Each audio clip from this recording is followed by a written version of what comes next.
என்ற தொடர் பிரச்சாரத்தை தமிழகம் முழுவதும் இந்த பேரியக்கம் நடத்தி கொண்டிருக்கிறது. அதனுடைய நீட்சியாக இந்த பல்லாவர பகுதியில் அல்புர்கான் தாவா சென்டர் வாயிலாக இந்த பிரச்சாரத்தை நாம் முன்னெடுத்துக் கொண்டிருக்கிறோம்.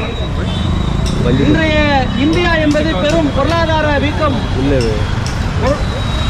கடும் பாதாளத்தில் நிற்க பொருளாதாரம் வீழ்ந்து கிடப்பதற்கும் பணவீக்கம் ஏற்பட்டிருப்பதற்கும் வேலையில்லாத திண்டாட்டமும் பொருளாதார நெருக்கடியும் அதிகமாக ஏற்பட்டதற்கு காரணம் இந்தியாவுடைய பொருளாதாரம் வட்டியின் அடிப்படையில் கட்டமைக்கப்பட்டதுதான். அதான் முழுக்க முழுக்க காரணம் என்று இன்னைக்கு பல பொருளாதார நிபுணர்களை பேசுறாங்க.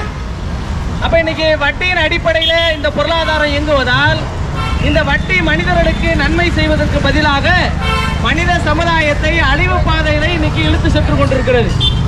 அப்ப இந்த வட்டி என்னும் இந்த கொடுமையான இந்த வன்கொடுமை தீமையிலிருந்து சமுதாயம்